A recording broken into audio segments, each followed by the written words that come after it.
Greetings. Welcome back to Bantha Fodder. It's Halloween time. Welcome to Halloween Town. I've got a Halloween shirt. Sort of. Nightmare Before Christmas. Is it a Christmas movie or is it a Halloween movie? You guys will have to aware me. It is a Christmas movie or a Halloween movie. Which one is it? Anyway, it's Halloween time, so I thought we'd talk a little bit about Halloween, or what shall I call it? The decay of Halloween, the death of Halloween. I'm always declaring the death of this, the death of this, the death of that, the death of everything.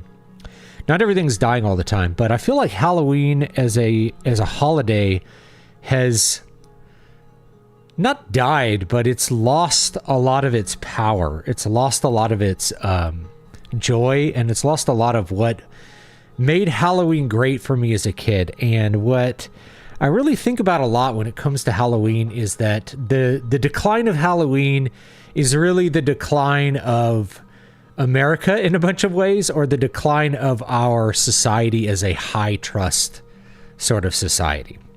And I'll explain what I mean by that. So for a lot of people, we've noticed that Halloween is not what it used to be. Now, in some places it is. In the last place I lived, which was out in rural California, that great word, rural again. Out in rural California, our neighborhood was crazy about Halloween, even during the pandemic. And all of our houses were really right next to each other. So for the kids to go trick-or-treating was not a big deal. They just walked in a big circle and could hit like 100 houses, and the candy buckets were completely full, and they talked to like 100 people before they'd even walked around the block, because the way the houses were like right on top of each other, one after the other. But that was an exception, because at our previous neighborhood, it wasn't like that. And our current neighborhood, it's not really like that either. I live in Texas now, and you would think Texas has a little bit more going on in terms of the festive attitude than California, but I think it's declined quite a bit. And what has replaced it, as far as I've seen, is a lot of trunk or treat kind of stuff, like people doing, let's go to the church, and at the church, everyone will have 40 different booths, and kids can walk in a circle and get a bucket full of candy from all of these different groups. And that's our trick or treat experience. We're not going to go door to door. Why don't people want to go door to door anymore? Besides the fact that it's inefficient, right? Like it's some kind of efficiency thing. We have to go and be very efficient and get lots of candy. Maybe that's a terrible way to think about anything really like that. It's like, it's efficient. We should do things that are efficient. But efficiency is the key. Nah, I don't really think that way. And I don't think that trick-or-treaters would really think that way either. I think what we are actually talking about is a decline in trust. For your kids to go trick-or-treating in 1985, it was completely safe. You didn't have to go with them, you know? Now, my parents usually went with me when I was trick-or-treating when I was little, because my sister was little, but like, I knew lots of kids that their parents didn't go trick-or-treating with them. They just went around the corner on their own. When they were 8 or 10 or whatever, they just went on their own. They didn't need their parents to go trick-or-treating. Why? Because no one was going to abduct you. No one was going to really hurt you. The biggest drama that we had were people stealing, like teenagers stealing candy from kids. Teenagers would roll up in a car and they'd jump out and they'd steal the candy and ride away with it. And I remember I had a friend who got a cell phone stolen that way back in like 1999. He was a teenager, but like bigger teenagers stole the phone. Actually, no, we were in junior high. So that would have been like 1995, right? And now, when I was a teenager, I did have a friend.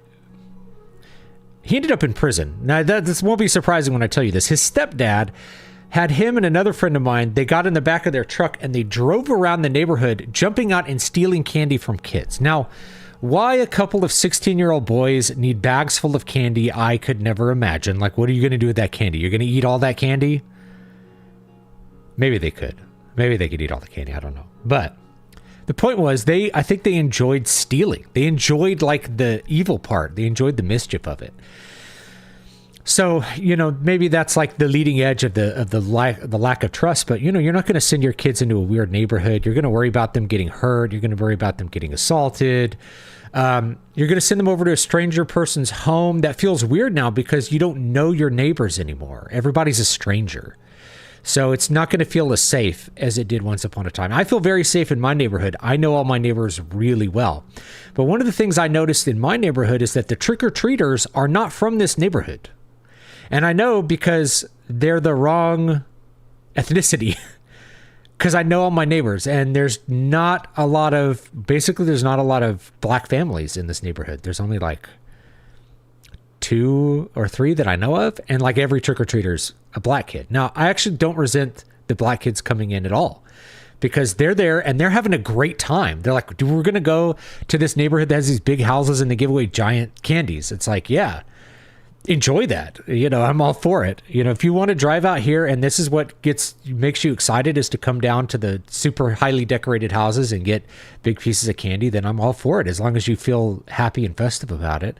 I don't really need you to be from my neighborhood, but I know lots of people around here, they turn their lights off. They don't want people coming in for Halloween because the kids are not from this neighborhood. They don't feel like they are their fellow person, if that makes any sense.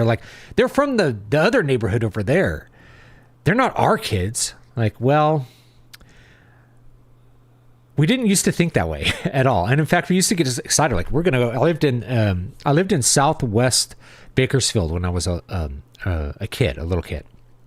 And all the way up to like junior high. Like in elementary school, I lived in Southwest Bakersfield.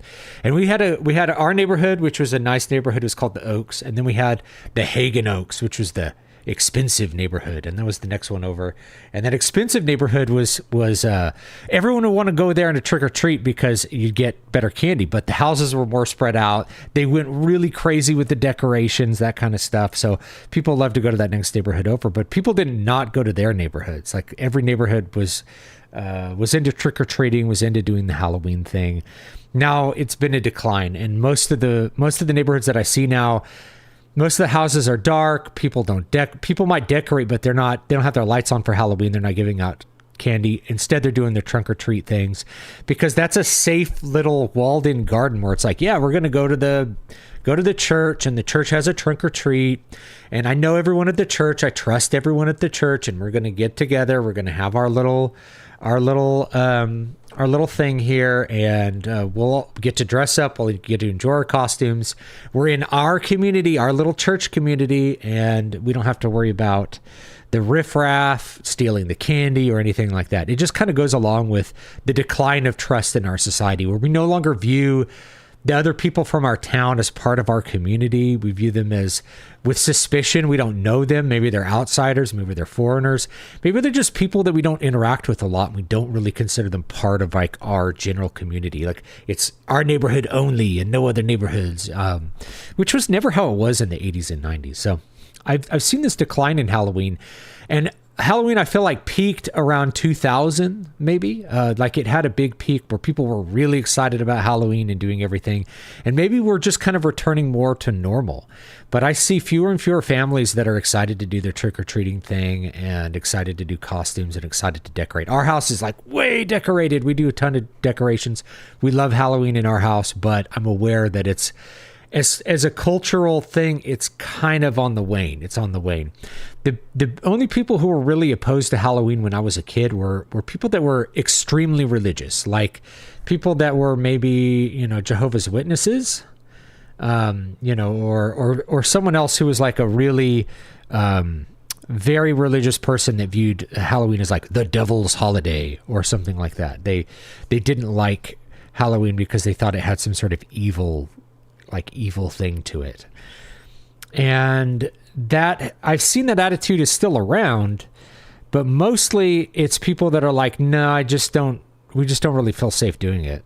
And they may not come out and say it. Occasionally, if you get them on, they're like, I don't feel safe with my kids going trick-or-treating. No, there's too much mischief. There's people, I don't know them. I turn my lights off because it's a bunch of kids from outside the neighborhood. I don't know what they're going to do. You know, they're going to steal the candy. And this is also the season where you're going to see a bunch of Ring doorbell cams of people rolling up and there's take one candy and someone just dumps the whole thing in. We had that neighbor left the candy out to use the bathroom, came back and all the candy was gone. One kid came up and like took all the candy. Just zero view of the other people as human beings, right? No care about the other people or even viewing them as like fellow humans. They're not kin, so they don't matter. That kind of thing, right? That's what we're inheriting with Halloween. But anyway, let's take a look at the chat and see what's going on here with the chat. You look like Sandman from Detective Comics. That's cool. It's my wizard hat and a little black thing, and these are glasses with fake eyes. My eyes are actually up here, like you can see them. Hi, right? But you kind of get the light above you, and I can actually turn it up, and you'll. Oops, no, that's not the button. Here we go. I could turn it up quite a bit, and you don't see the eyes for a while. As long as the light is kind of above you, then the illusion holds. And my son's going to use this for a black mage costume. I think he's going to have like a whole mask, and we have these yellow ones that we're going to pin on. So he's going to be a black mage from Final Fantasy 1, and I think that's going to be a pretty fun costume, I would say. Let's see here. Halloween hot this year or pleasantly warm? I think it's pleasantly warm, but it's a Friday, so it has the potential to be big because it's on a Friday, and so I think that will make a difference for a lot of people. It's more fun to go out on Friday. You feel like you could stay out later and things like that. You know, Halloween has become highly commercialized. I don't view that as the problem. The commercialization is not the problem. It's the fact that people aren't a community anymore. And so it's more like, can you decorate the competitive, like there's so much community in Hollywood, in Halloween before, where it's, you're trick-or-treating to your neighbors. Your neighbors are trick-or-treating at your house. You are putting on a costume to try to have the best costume around, the coolest costume. You know, there's a competitive thing to it. Or your decoration's going to be the coolest. You're going to carve the coolest pumpkin. And that's still there a little bit, but I think it's declined quite a bit. Yeah. Where I'm from, Halloween was a kid's holiday. Now millennial hipsters took it over because they can't celebrate Thanksgiving or Christmas because they're problematic. Interesting. I don't know about that. Mostly it's parents, right? So like Halloween is a big deal for parents. We're the ones who get excited because kids love to dress up. We get to shop at the costumes and the kids love to go out. It's really about me and the kids, kind of like Christmas gifts are fun because kids enjoy getting gifts and you enjoy buying gifts for kids. But for Halloween, it's like the fun part is the kids get to go trick-or-treating. That's the fun part, you know. I never trick-or-treated as a kid. It wasn't something I ever wanted to do in the 90s or early 2000s. I just watched horror movies and candy at home, yeah. As we got older, we started doing that, but we loved trick-or-treating as kids. And we started to see like teenagers trick-or-treating more as time went on. And there was this, teenagers shouldn't be trick-or-treating. They're too old to trick-or-treat. I'm like, let them trick-or-treat. Just let them do that. Let them enjoy this little event. Let them have fun.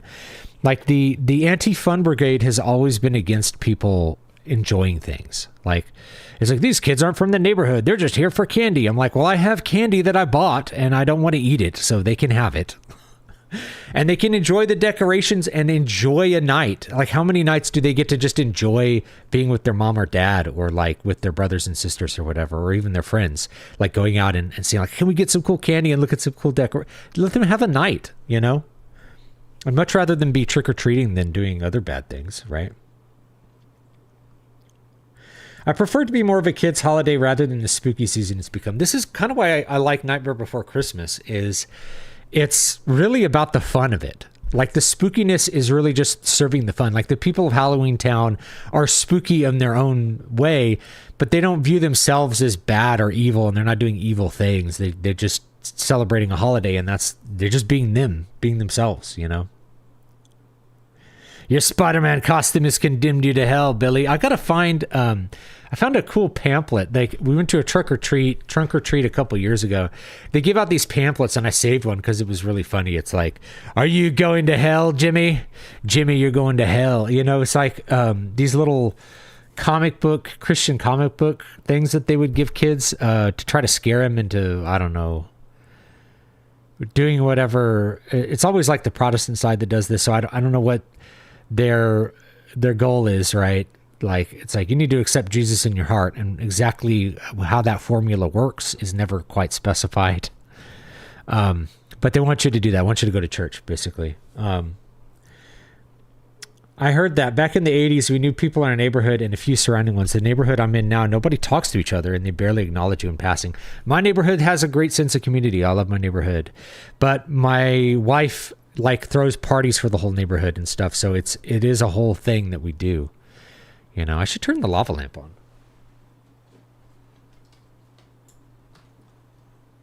Get a little ambiance. Low trust society. David's using the new Gozer night vision goggles. They're just like little, did I show them to you? Or I could show you the costume. Maybe you could see it, right? It's these glasses. There's just like a little, you know, one of these little cloth masks. I think it's from the SA Fishing Company. They gave me like 100 once, 100 of them. And then you just pull the hat brim low and boom, you're a spooky black mage. I could get a hood. You can do the hood too. My dad talks about his 1950s childhood Halloween with annoyance, as if it was a burden to talk to everyone on the street and to be fussed over. I knew a few boomers like that. My dad had childhood in the 50s, therefore a boomer, therefore he always complains. I knew a few boomers like that. They didn't like any holiday except Thanksgiving. Yeah. I actually, Thanksgiving is my least favorite holiday by a very wide margin, and it's because I don't like the food.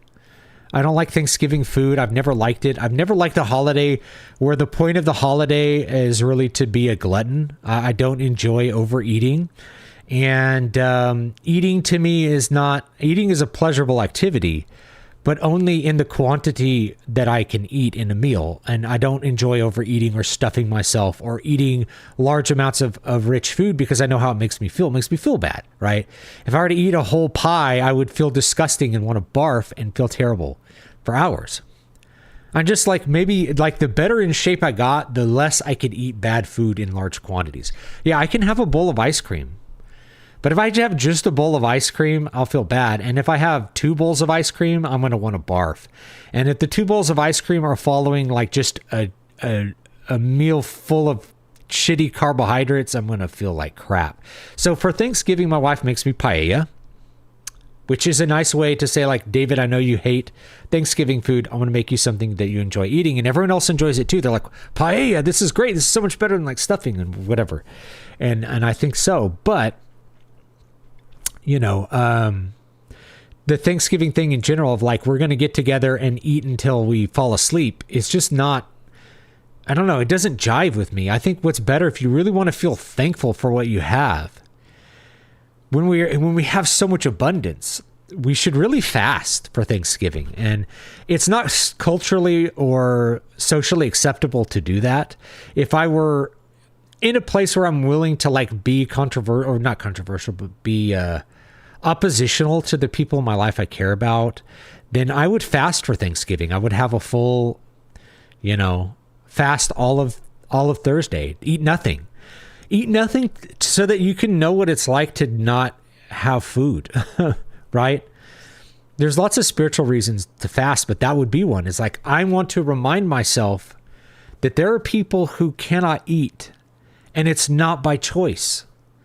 They don't know where their next meal is coming from. They're hungry. So I'm going to eat. I'm going to fast for Thanksgiving. That would be a better way. It should be like a day of fasting. but we made it a day of complete gluttony.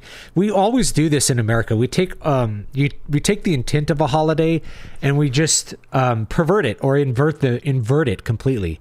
So Thanksgiving should be about like being thankful for abundance, and so we celebrate that by doing the worst possible thing, which is to engage in gluttony, right? We also do it for Christmas. Christmas is gluttonous and also materialistic. It's turned into an orgy of buying things for ourselves or for other people and eating ourselves, like eating too much. Rather than Advent, like the Advent season where we're fasting and looking forward to the incarnation of Christ, it's instead a giant commercial holiday. So I don't feel like the commercialization of Halloween is necessarily bad, because to me, that's part of the festive fun. The commercialization is like, you're going to buy decorations and have fun decorating. Okay. You're going to buy candy and have fun giving it away. Okay. You're going to buy costumes and have fun dressing up for each other, right? It's not like we have to have this orgy of consumer spending or the economy will collapse, which is how people talk about Christmas, which I just really do not like, that aspect of it. And so with Christmas, it's rather than it being a penitential season, it becomes a pleasure season, which is a little not what you want to be feeling when you're looking forward to, the birth of the Savior or what have you. And I feel like we've done that with most of our other holidays too, to some extent. We pervert them. Halloween becomes less about sort of mocking the devil and more about being scary. That's a perversion, right? We have to be honest about that. People have talked about the spooky season in the chat. It's less about we're going to dress up as monsters because it's All Hallows Eve and the saints will vanquish, the saints will come with Christ and vanquish all the monsters, right? It becomes less about mocking the devil and more about the devil, right? Like, we're going to watch scary movies. And I meant to do a review of Nightmare on Elm Street. Maybe I'll do that. I'll record that tonight or tomorrow, and just have that out around Halloween. Might be a fun little Halloween thing for people. And yeah. There we go. That's a little better. I feel like these are cockeyed, but I might be just, I'm not looking at the camera. I need to look at the camera. I need to face the camera with my face. Yeah. Not a bad little costume. Let's get it a little more. There we go. Boop, boop, boop. Looks cool. You can kind of see my nose here. I have to get this kind of up over. There we go. There we go. Now it's good. Now it's good. Yeah. All right.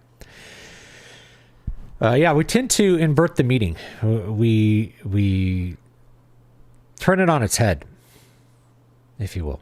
So,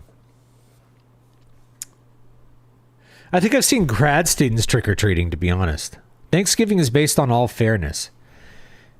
Is based in all fairness. Eat and be with family, no shopping or decorating bullshit. Well, people shop. They get a start on the Christmas shopping season for Thanksgiving.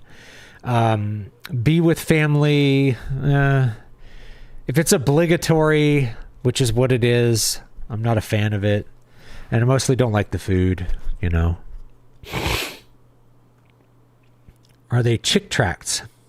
I love my dad, but he was basically complaining he had to wait to get his childhood candy because mom and dad were talking as grandparents. It's a little strange.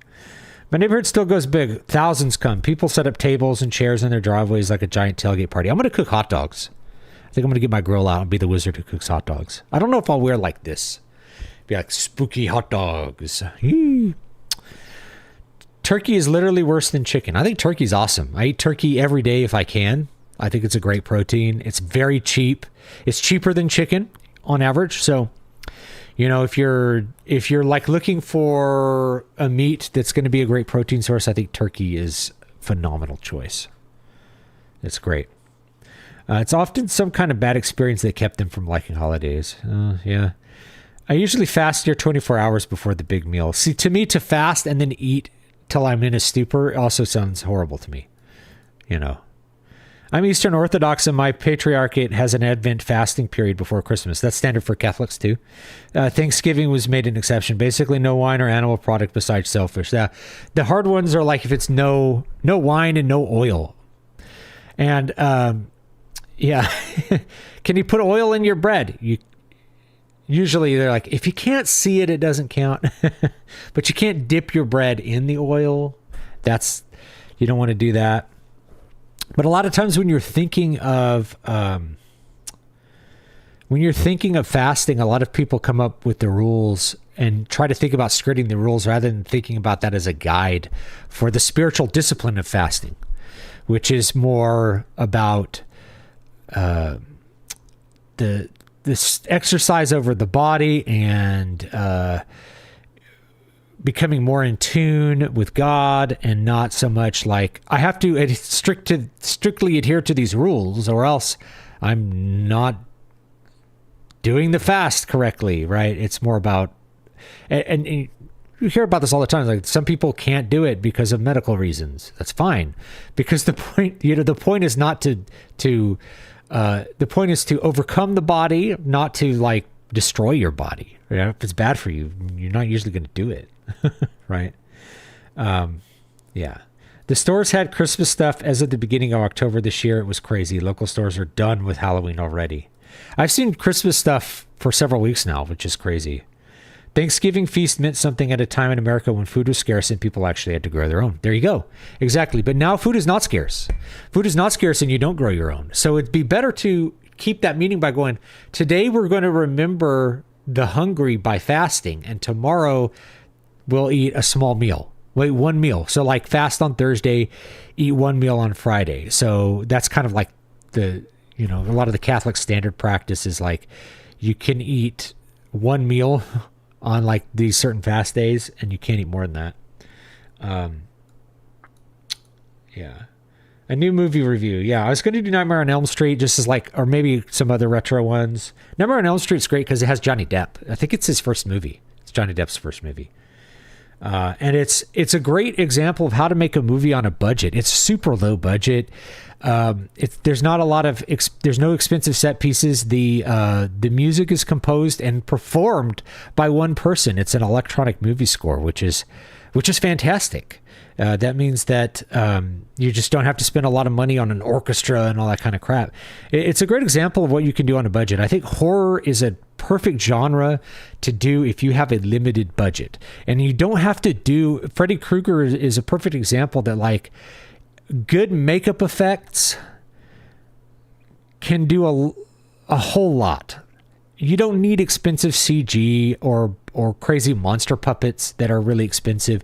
You can have a guy in great makeup, which is so much cheaper usually to do, even with a fabulous artist. It's only one great guy you have to pay to do it, and have it be so effective, and the rest of it is just costuming work, things like that. Look, what is Freddy Krueger's costume? It's like a sweater, like some glove they put together, and like the makeup, the burn makeup, and a hat. It's like super simple. And same thing with the original Halloween movie. It was a Bill Shatner mask that they pulled the hair out of, a Star Trek William Shatner mask. It's really funny, that Mike Myers is in the mask. And then like Friday the 13th eventually evolved into like more crazy monster effects, but it was pretty simple at the beginning.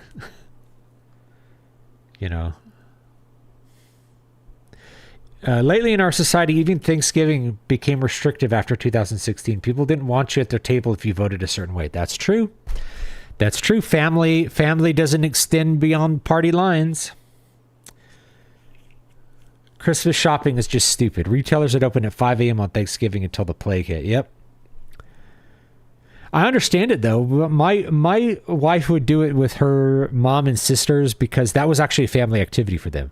They got excited to go out, do all the Christmas shopping on Black Friday, or they never liked things being open on Thanksgiving. That was a bad turn. But Black Friday, they get up early, they do all the Christmas shopping, and they'd be done. And they would have a really good time. I got all these great deals, and I want to give it to you now, but I can't. It's always fun. Yeah. What names do they want to replace Thanksgiving with? I don't know. What am I, the Skull Kid? I don't know. I'm just a black mage. I'm a black mage. Even though this hat is actually green, but maybe you can't see it on your screen. It's a green hat. Yeah. Indigenous Peoples Day. That's Columbus Day. I love the word indigenous. It's a funny word when you think about it and how they apply it. They're like, the Sami people are the only indigenous people in Europe. And it's like, where the hell did Europeans come from then? Indigenous meant that's where they're originally from, right? Germans are indigenous to Germany, but it's like, no, what we mean are non-whites. But are Sami people not white? I mean, you can aware me. Are they not white? I thought they had white skin, but they're a different ethnic group in sort of like northern Finland and I think Russia too. The Sami people, right? In Scandinavia.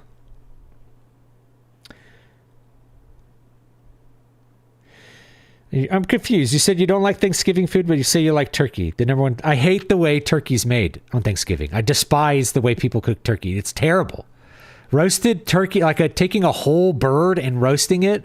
First of all, the birds of yore were very small. So if you're roasting a wild turkey, you could probably pull it off because they're this big, right? But we're taking a 20-pound, maybe 30-pound bird and trying to roast it. No. If I were to make turkey my way, it would actually be to cut it up, to breast it, to do all that kind of stuff, and cook all the pieces separately or fry them or things like that. Talk about when I get turkey, I get like cut turkey breast, things like that, or maybe lunch meat. You can get it. It's super cheap, man. It's so cheap. You can get it from the deli for like nothing, pre-cooked, put it on a sandwich. I put it in a big rolled up taco thing and eat that, right? It's an incredibly cheap source of protein. Whether you're doing turkey roll or you're doing like fresh cut turkey breast, or turkey roll is actually better, believe it or not. I know people are like, turkey rolls processed garbage. It's like, but they take the whole bird and turn it into the turkey roll. So you get more of the different kinds of meat rather than just turkey breast, which is the really lean. If you're trying to be really lean with your meat, then the turkey breast is that way. And I like turkey sausage, which is made of organ meats. Like, finding ways to get more organ meats in my diet has been sort of on my mind. Sausage is probably the best way to do it. Sausages have organ meats. Sausages are really good for you in limited quantities because they tend to be high in fat. Organ meat tends to be high in fat. It's all good. Yeah. I hate roast turkey. I hate it. I hate the way I love roast turkey, but I hate roast turkey, if that makes sense. I hate the way people make turkey at Thanksgiving, and I hate all the things that go with it. I hate stuffing, like cranberry sauce. I'm like, I will eat cranberries. I don't want cranberry sauce. It's gross. I don't want to put it on turkey. That's disgusting to me. Stuffing is always like nauseating to me. I just really don't like Thanksgiving food. And, it's okay if you like it. I'm not trying to say, you guys need to also hate what I hate. No, just like, I don't like that. But there's never anything different. It's always like, we're going to have Thanksgiving. It's like, great. I have to go to this place where it's a bunch of food that I don't want to eat and talk to people. And then I'm going to get shit for not eating. That's always what it is. Like, why aren't you eating? I don't like this food. And I'm not so hungry I need to eat it. So I'm not going to eat it. It's like, what the hell's wrong with you? Why don't you eat our food? This person worked really hard on this. Why don't you eat it? Everyone eat it. It's like there's so much social pressure to eat the damn food. I hate it. I hate it. I hate the social pressure so much more than I dislike any of the food. So I eat some rolls, maybe a piece of turkey.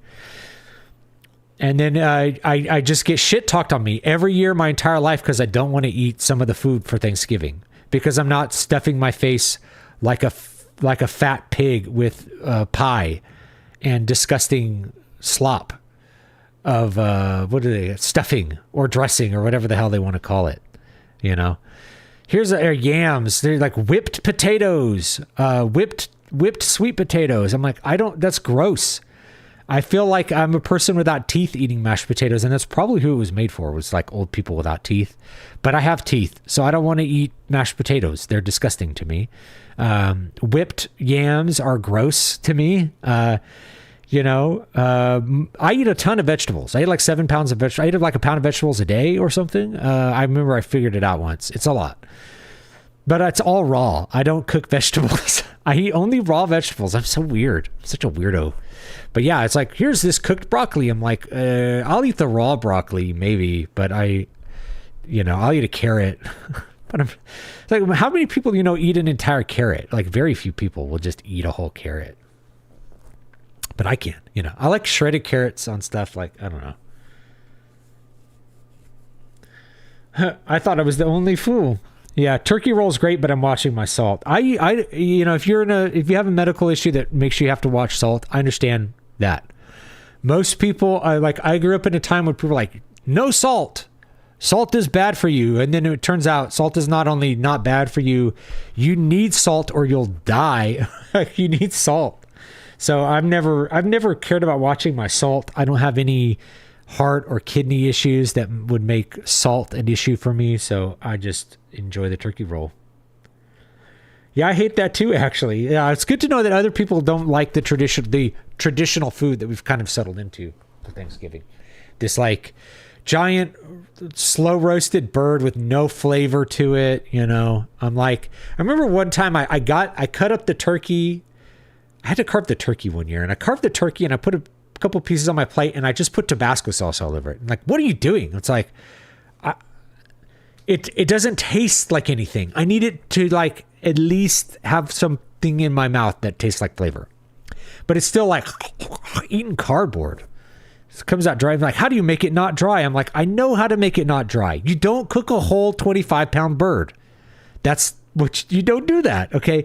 You quarter it up. You do what you do the way you process a chicken. And there's like a video on YouTube of like how to buy whole chickens and get all the pieces of the chicken and cook those. That's what you do. You don't cook the whole bird. I mean, you can cook a whole chicken, but like you have to think that the people cooking turkeys, wild turkeys in 1780 or 1680 or whenever, the wild turkey is the size of a modern chicken.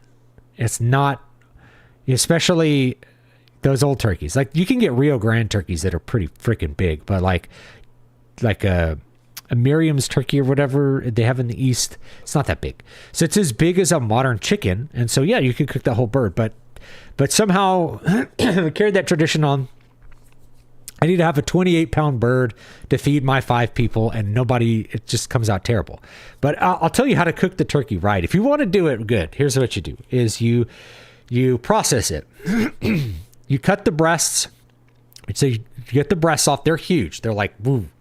You actually can't cook the whole breast very easily, but I could give you some tips for how to do that. But what you basically do is you take the breast and you butterfly it. You cut it in half. You open it up, and it's huge. You put it on a grill. You grill that breast with whatever seasoning you want, salt and some cut up onion or whatever you want. You grill it either on like a skillet or you grill it on like a grill, and that will be really good. And it will not take that long to cook. 20 minutes. Okay. Take the turkey leg that you would get in Disneyland. You're actually going to want to like take all the meat off that leg and cook it in some other way. Like basically make shredded chicken like you would for tacos. Shredded turkey, that would be pretty good, like turkey tacos. I don't know too many people to do that, but you could like roast the leg, and that might be a cool thing. Like we could have a big turkey leg. But the main thing is like you gotta cut that breast into smaller pieces and make it thinner so you can actually cook it in a way that it makes it taste good. And you do the same thing with like the thighs. You process the thighs into 3 pieces and you cook those. Like I could grill an entire turkey and it would be delicious, but no one wants that. People want to have a bird come out and sit on the table, and I have to carve the bird and we each get a piece of the meat, and it's like bad. I don't know. Some people like it, but I feel like maybe my food standards are just too high. I don't know. Maybe my food standards are too high. It's like trying to fry the turkey. It's still better to cut the pieces up and fry those pieces. Cut it into, make turkey strips. Hey, we all like tendies. Make the turkey strips. And there are turkey tenders, by the way. Just like with the chicken, you can do turkey tenders and like cook the whole thing that way and like have a big fried turkey bonanza, and that would be delicious. But no one ever does that. And if you did it, someone would be like, it's not really traditional. I brought my stuffing. Why did you make French fries? It's like, because French fries are good. That's why we made French fries. Where's the sweet potatoes? I made sweet potato fries. God, could you imagine how good that meal would be if you had like turkey tenders and sweet potato fries? And then homemade ice cream afterwards. Now I'm hungry. But no one's going to do that. People want their whatever pies and stuff like that. It's all good. Everyone gets to like their own thing. This mask is making my beard itchy for sure. It's like poking through the mask. I could like feel my beard. Smoke the turkey and stuffing in your mouth. My dad used to cut the turkey up into pieces. Of course, we worked for poultry companies. My first job was for Zaki Farms, which was bought by Foster Farms in California. And so all those guys knew how to actually cook a turkey. My dad would cut it up, smoke it for hours, and it would be delicious. But people want a big bird on the table. You know what I'm saying? Lacto-ferment vegetables. Sounds gross, but maybe it's cool. I'm sure some cultures have done it. There's what did the Mongols drink? Like fermented mare's milk or something? It was whatever it was. It seemed really gross, but hey, get you drunk. Deep Purple sang about food. My dad would debone an entire turkey, replace it with mushroom and pate stuffing, and sew it back up. That sounds really gross, but if you like that, that's up to you. I won't judge. That does not sound like it's for me. I never tried deep frying turkey, but it sounds good. It's almost impossible to do right, and it's very dangerous. You got to have a rope system rigged up, and you got to have a big thing of oil over like a burner, like a camp burner or something, and then you lower it in. And I personally wouldn't fry a turkey. I would cut up the pieces and fry those. Is what I would do. My family's taken to making spiral ham, Cornish hens. Cornish hens are cool. You like to go to medieval times. Or a beef roast for Thanksgiving. We all realized one year that we got tired of turkey. Hell yeah. I'm glad everybody's on the same page. Most families are not like that. They want the traditional thing. My family here is not like my aunts and uncles will do their own thing for Thanksgiving. And this year we might even take a trip because we're like, no one wants to do Thanksgiving. So we're just not going to do it. I too am not a fan of Thanksgiving food. My plate is usually composed of turkey, ham, macaroni, and cheese, and a roll. I'm not too crazy about the turkey and ham. Yeah. It's always the worst. Like, I feel like the turkey I have at Thanksgiving, whenever I eat it, I'm like, this is like the worst turkey I've had. Like, it's not bad. Like, you eat it and you're like, this will provide me with nutrition so that I may go on living. And I should be thankful for that. I should be thankful for that nutrition, really.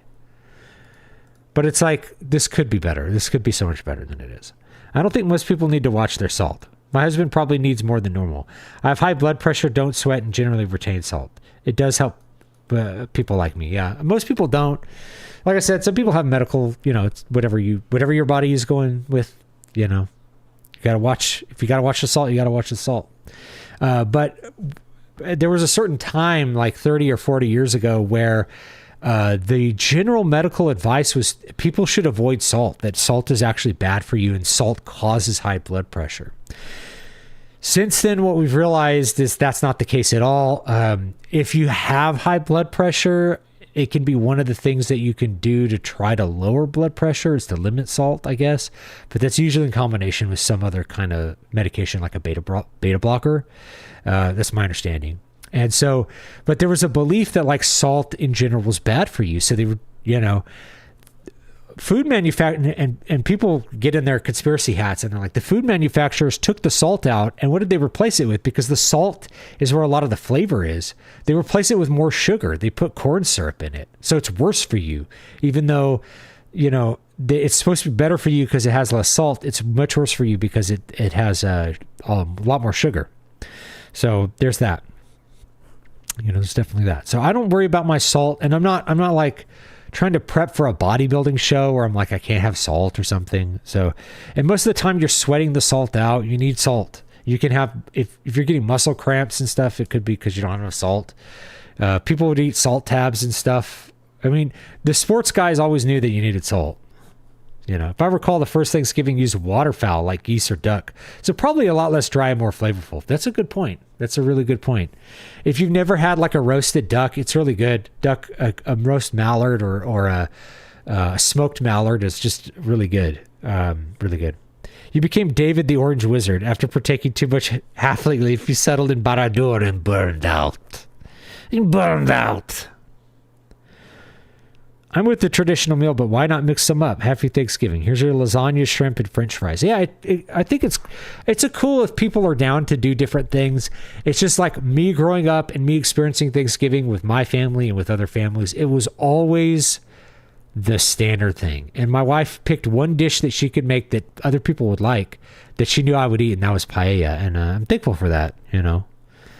My family tradition growing up was turkey at Christmas and Thanksgiving. Our family does anything else at Christmas now, at least, usually prime rib. Yeah. What's the traditional, there's a traditional fish that they eat like in the Czech Republic. I had a friend on Twitter who was like, yeah, we put the fish in the bathtub till we're ready to eat it. It's like, what? But it keeps the fish fresh. It's really fresh. You just killed it and you ate it. Sorry, got some allergies today and the mask is not helping. I might take that off in a minute. Okay, my family's always cooked the whole stuffed bird with cheeseburgers. Give me your finest food, stuffed with your second finest. Very well, sir. Lobster stuffed with tacos.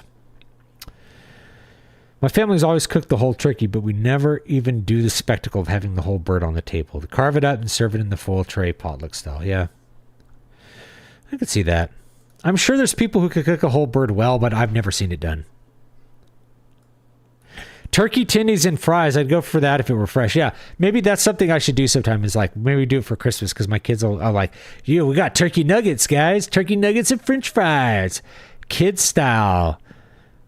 Why not have pizza? Why not have pizza for Thanksgiving? Pizza. Guys, I made this pizza fresh. Last year for Thanksgiving, I made fresh bread. That was cool too. What's a wizard if his beard is itching? You can still cook a whole turkey and not have it dry if you don't stuff it with anything and time it perfectly.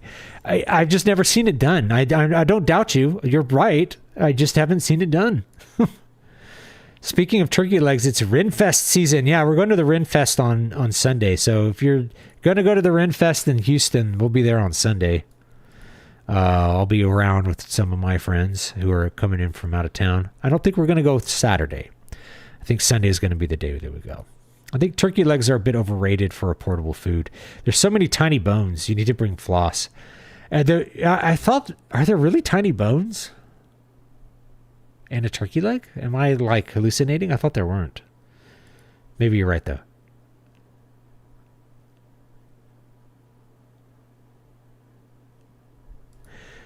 Yeah, turkey legs actually taste like Slim Jims. If you get them at Disneyland, they're like, or at the Ren Fair, it's like, I feel like I'm eating a Slim Jim. And when I worked for a poultry company, we actually made, it's mechanically separated meat is what you make Slim Jims out of. So we made the Slim Jim meat.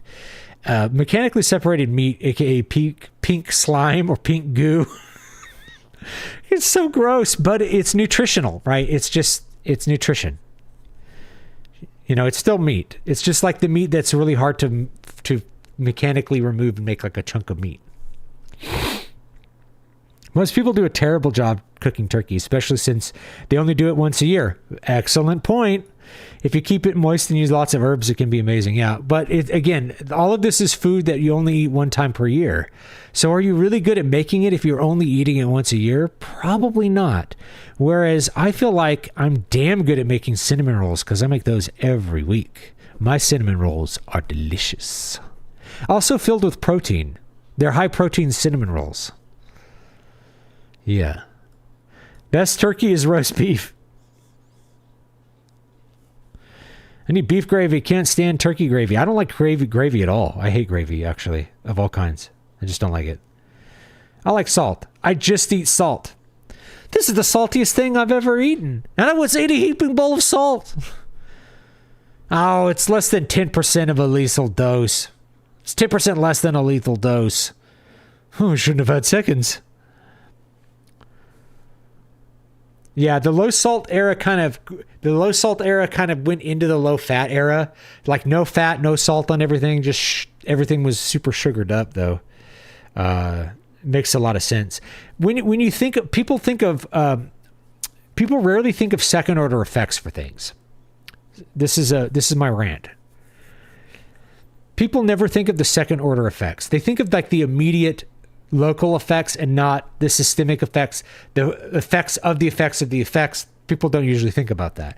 So when a medical board makes an advisement on something like a dietary advisement, or it becomes kind of put into the common parlance that certain things are bad or to be avoided, there are secondary effects from that knowledge existing. And that is, for the example, salt is like, so let's say I'm going to communicate to you, you need to keep your salt under this amount per day for like optimal blood pressure. You're like, turns out your kidneys can get rid of most of that salt. And historically, people ate a lot more salt. But anyway, let's say that that's true. Well, a rational person would just think about their salt intake, and they would think about the salt in their foods, and they would make sure they don't have too much salt. But what happens is most people don't do that. Most people just eat what's available. They eat what's in the they eat processed foods. They eat the packaged potato chips and the packaged this and the packaged that. So they just go for what's low salt there, or the food makers respond to that information by taking out that nutrient, taking salt out. And they have to replace it with something. So the second order effect is there's more sugar in things because we took the salt out. It's the same thing with the fat. We took the flavorful fat out of the cookies, so we replace it with more sugar so the cookies still taste good. And people think that they're eating something healthy with the Snackwell cookies because they're lower in fat, but they're just higher in sugar. They're just eating more of a thing that is bad for them. Like, sugar is probably worse for you in high quantities than fat in terms of like its systemic effect on your body. So the second order effect of the low fat craze of like, for heart health, you need to have a lower fat diet, was people got diabetes and got fat from eating hyper processed sugary foods. The food got worse for them, but for most people that were health conscious, it didn't, because they weren't doing that. They weren't eating potato chips all day. They weren't eating fast food. They weren't eating processed foods. So it wasn't a big impact on them. But it's like most people just eat whatever's the most convenient thing. So the second order effect was the food got worse for them. Or they started eating food that was for worse for them because they didn't really have the whole context of that information. Right? Yeah, many of the things they said were bad over the years were just to keep people scared of everything. I don't know about that, but it gets attention. If you're like, fat's bad, you may get a spot on Oprah, and then you'll get a lot of attention and feel good about yourself for telling people how bad fat is, or how bad carbs are with the Atkins thing. Carbs are bad. How about you just don't eat too much food? Like, why were people in the 50s healthier when they ate plenty of carbs, plenty of fat? They were eating hamburgers. Well, they didn't eat as much food and they were more active. So they ate less, they exercised more, they were thin. So you just do that better, move more and don't eat as much food. And that's probably more important than like, I have to avoid carbs. Whatever gets you to where you need to go, I support it 100%. But people in the past were plenty healthy, eating almost nothing but carbs. People had 8% body fat eating like rice. So, right? It's like those shredded rice eaters.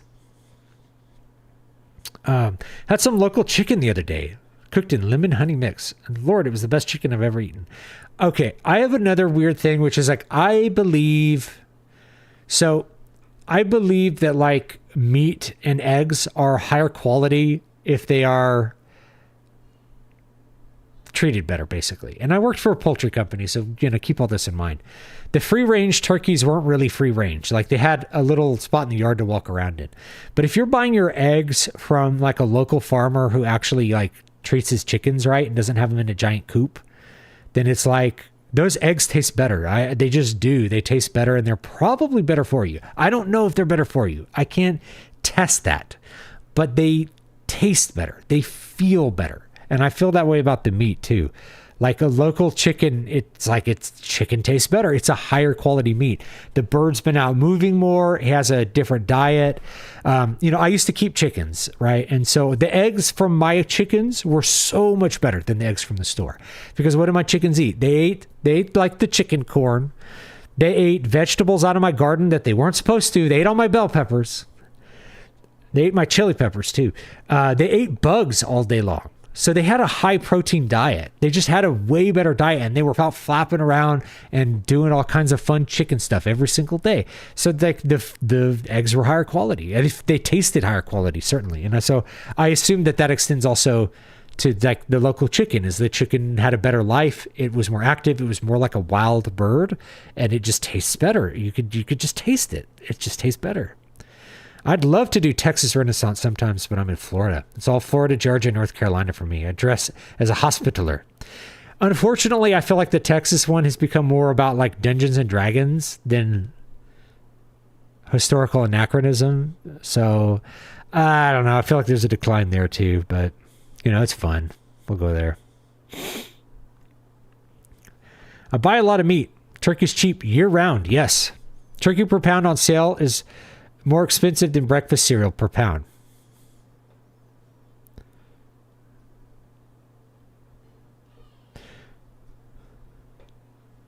I know it's cheap though. Yeah. This rant bleeds into the damage of the welfare state perfectly. What, you don't like the welfare state? You hate poor people. That's it. David got all dressed up for Halloween only to talk about how much Thanksgiving sucks. I don't hate Thanksgiving, and I don't hate people who hate it. It's my least favorite holiday because it's all about the food. And like, there's so much social pressure to eat the food. I grew up with it. It was just like, it got really tired to have the adults in my life tell me how bad I am for not eating their food on Thanksgiving. And often, because I was a picky eater, but like, especially on Thanksgiving, it's like every adult in the room thought I was a piece of shit for not eating their food. You know, it gets old. It's like, what's wrong with you? Nothing's wrong with me. I don't want to eat your sloppy shit. I think it's disgusting. I don't want to eat it. I'm choosing not to. Yeah, that's all. I'm not defective because I don't want to eat that smelly Thanksgiving turkey dressing or whatever it is. But that's how I was treated. I was treated as a defective person for not wanting Thanksgiving food. So yeah, I do have a little chip on my shoulder about that. But it's okay if that's what you like. Just most people are not like that. But that's the way I grew up. It's like intense social pressure to participate and to enjoy it. And if you don't enjoy it, then like it's like what it is people take it as an insult when you don't eat the food that they prepared. They're like, it's not good enough for you. I suck at cooking. I'm like, I just don't like that food. Everyone takes it so personal, and so I get it. Like, if I had ever really had an opportunity to avoid Thanksgiving as an adult, I probably would have taken it. But I just never really had that opportunity. There's too many people wanting me around, and I just felt obligated to show up for it. So I wasn't independent enough most of the time to just be like, I'm not doing Thanksgiving. You guys have fun.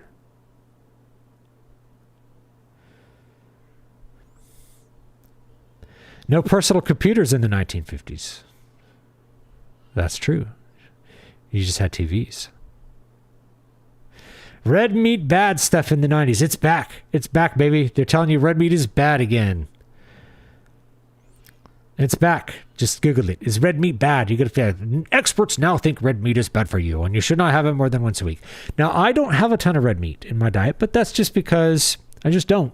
It's not like I'm like avoiding it for health reasons. It's expensive, so I don't eat a lot of it. That's all. I like eggs. Then eggs are bad. Then they were good. Then bad. Yeah, red meat is badly expensive. Metatron, I'm with you there. That's why I don't eat a lot of it. It's just like every time I'm like, I'm going to make a steak, I go down there and I'm like, I'm not going to make a steak. I'm not making a steak. It's too expensive. You got some crossovers with steampunk and pirate cosplays at Ren Fair. Yeah, there's like a pirate day. The Texas one, they actually have like a pirate day. I think it might be Pirate Day this weekend. I'm not sure. But they'll have that. They'll have a barbarian weekend so it's like, yeah, you guys want to do your pirate outfits. This is the weekend you do your pirate outfit. Everyone will be doing pirates. You could do pirates too. I like that actually. It's like, cool. We'll acknowledge that you guys are into pirates. So we'll put them on this day. We'll put them on a little bit different day. Yeah. Turkey is less expensive than cold cereal per pound. Yeah, it's cheap. People always cite the cholesterol of egg yolk and forget that there's no correlation between dietary and blood cholesterol. Yeah, eating cholesterol does not make you have high cholesterol, it turns out. That people used to think that, and it seemed somewhat intuitive. If you're eating it, that must influence what's in your body. And it turns out it's more complex than that maybe, but like, yeah, that was a big fear. Chicken has high cholesterol too. Chicken is higher cholesterol as well. There's cholesterol in chicken. So is chicken bad? If you go look at the people who eat like nothing but chicken breast, their cholesterol is probably pretty low. You know, like the super health guys. Halloween costume on his shirt says, I love the welfare state. Now give me your candy. What is this apparition? My point on the welfare state is that people defend it without second order thinking about its consequences. Oh, yeah. Oh, yeah. Let's think of birth control. The birth control second order effect. So birth control is effective at the individual level. It is completely ineffective at the societal level, right? It doesn't prevent what we said it should. Oh, unwanted pregnancies will go away. Actually, they went up because it changed people's behaviors in such a way that they just engage in a lot more risky behavior that produces unwanted pregnancies, right? But it's effective at the individual level. It's ineffective kind of at the society level, but it's also effective at an even higher level where it's like, what happened to our birth rates? Why did our birth rates collapse? And people have all this thing like, it's too expensive to have kids. I'm like, it's birth control. It's that birth control works. And when people have the option to have sex without producing children, they're going to arrange their life in a way that's what's going to happen, right? They're just not going to have kids. They're going to choose not to have kids. They won't work to set up their life to have kids if kids are not going to come out of that. If that makes any sense.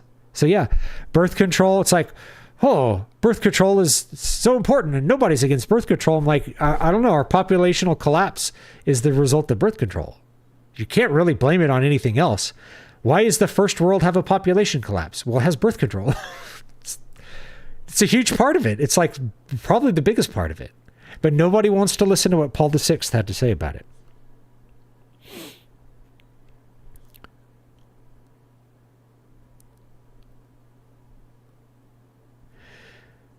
Hard work is its own reward. Why don't you eat my food? Hard work is its own reward, you know. I have no idea why they take it personally that a meal cooked once a year was not ideal or perfect. It's strange. It's because they put their ego into it. My stuffing is so good because I like to eat it. And other people are like, I don't really want it. Maybe I'm actually a bad cook. Maybe I'm a bad cook. What am I going to do? I love red meat, but I don't eat too much for digestive reasons. Otherwise, I'd have it more. Interesting. It's mostly the digestion of my wallet. All right. The Queen at the Carolina Renaissance Fair called Henry VIII a mediocre white male. Can't I escape into history and fantasy without modern Tumblrisms? No. In fact, the people who do the Ren Fair stuff are the most wokey kind of people there are. They're super weird. The guy who ran the Texas Ren Festival forever was like, I think he died recently. He was like a super freak, dude. This guy was into weird shit. Sexually weird shit. They're really freaky, weird people. So of course they're going to say things like that because they don't actually like history. They like having orgies and being weird. And so being about history stuff is part of being weird, you know? David, you're old enough for this holiday stuff topic to not be an issue, dude. We all been there, man. Just saying. I'm talking about it because people are talking about it, you know? Oh no, you talked about something. Pirates. I heard Bill Nye is interested in returning as Davy Jones for Pirates of the Caribbean, Dead Man's Chest. Interesting. Oh, Dead Man's Dead. There's one called Dead Man's Dead now? Dang. I'm out of the loop. We attended the Carolina Renaissance Fair this year for like 5 to 6 hours. It was crowded and felt like a theater kid production. Yep. That's how it is now. I'm not surprised at the message. Yep. Birth control may also wreck women's hormones and cause mental health issues with them. That is not an official side effect. And if you talk about it, you'll be called a misogynist. Unless you're a woman and women are like, yeah, oh yeah, birth control made me an anxious wreck and made me feel horrible and destroyed my libido. And I stopped being attracted to my husband and my marriage broke up. But it couldn't have been the birth control. All of my feelings changed. Coincidentally, when I started taking hormonal birth control, it's like, yes, your body is a whole system. Your hormones influence your thoughts and your feelings and your mood. And so more women should talk about the side effects of birth control, the emotional side effects of birth control. It's up to women to talk about it because men are just going to be shouted down if you say, there are emotional side effects to birth control. They'll be like, you're an evil man. You don't know anything about it. You can't get pregnant. You just blast inside of women all day. Well, I think that might be your fantasy, but that's not real for me. It's like, I'm just reporting what I've seen. No one really wants to study that, right? That's the other thing, is that like there's not a whole lot of interest in studying that because that attacks the narrative of like women need to just take these pills and they're free from the burdens of childbirth and all this kind of stuff. And it's like, yeah, but if they're emotionally when they're on that exogenous hormone, shouldn't that be significant? Like some women have a really bad time on birth control. Women should actually talk about that and demand that be studied a bit more. And maybe you can make a better informed decision as an individual, whether you want to use that. Just saying. When I learned about the birds and the bees, I'm about out of time. I only wanted to go for an hour today, so that's all I'm going to do. When I learned about the birds and the bees in school, the teachers were mocking abstinence education. Looking back, they always groomed kids into that lifestyle. I'm going to link some books real quick. Let's link some spooky books. All right. Demon Ex Machina. A lot of you guys got this one for free because,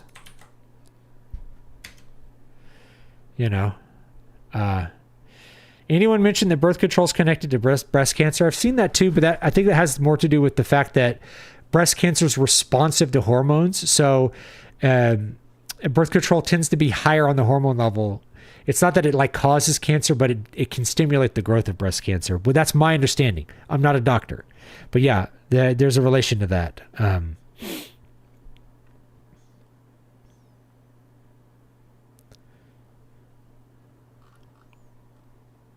Yeah. The rise of nerd culture. Yeah. Nerd culture became just a packaged rebellion. Like the Anthrax song. All right. Sorcerer's Blood. Here's another spooky one. Sorcerer's Blood. Boom. Oh, that didn't work. I'm having trouble seeing with all of this crap on, so here we go. Sorcerer's Blood. Let's do Voices of the Void. Getting all my horror books out here for spooky time. We'll do Eyes in the Walls. I've written so many books I can't find the links. Eyes in the Walls, Eyes in the Walls, Eyes in the Walls, Eyes in the Walls. Eyes in the Walls.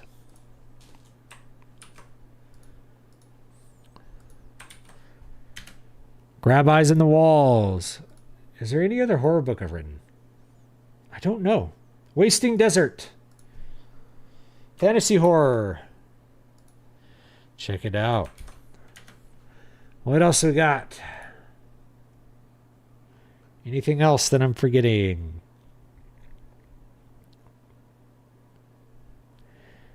I think that's going to be most of the horror stuff. Anyway, that's that. The Kindle version of King Leopar's out, so you guys can grab that as well. I'll link that too. And a lot of this stuff you get for free on my Patreon, so let me link the Patreon before I go here.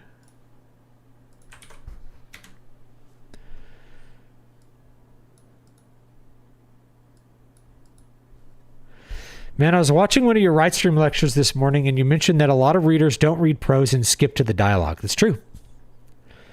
Second time I've heard that this week. Mein Gott. Yeah. This is from Elmore Leonard, and then I've talked to a lot of readers. They're like, yeah, I skim the paragraphs and I jump to the dialogue because that's where the story happens, is in the dialogue. Eyes in the Walls, must read. Thank you, Wade Roberts. I appreciate that.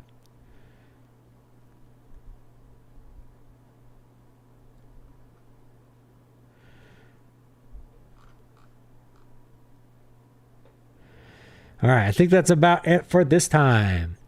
I appreciate everybody coming and hanging out with me. Lots of scary books for you to read and scary stuff to see. Maybe I'll have a little retro movie review if I can find time to record it tonight. Getting ready for all the Halloween stuff, getting all the costumes together, and I will see you all next time. I should turn this down a little bit. Ooh, spooky. I'll see you all next time. You guys have a happy Halloween and everything else that goes along with it. I will hope you have a great week. I'll see you next week, same time, 6:30 Central. If I do any other streams, like game streams or whatever, that won't be scheduled right now until I figure out what the heck I want to do with those. There you go. Young adult readers aren't much into reading plays. If you had a play and then just had some prose in it, it's fine. A lot of stuff actually reads like plays. I remember reading, I think it was Hunger Games. It's like in present tense. And I'm like, it's just like someone put a screenplay. They reformatted a screenplay, and that's what you're reading. And people really liked it, though. So, what do we learn from that? I don't know. I guess we learned that, like, not everyone gets to be Mervyn Peake. And Mervyn Peake, no one even knows who he is anymore, and that doesn't matter. And you should just write screenplays for kids to read in a book form. Maybe. I'm not doing that, though. I try to do good shit. Anyway, I'll see you guys next time. Have a great, great day. Peace out.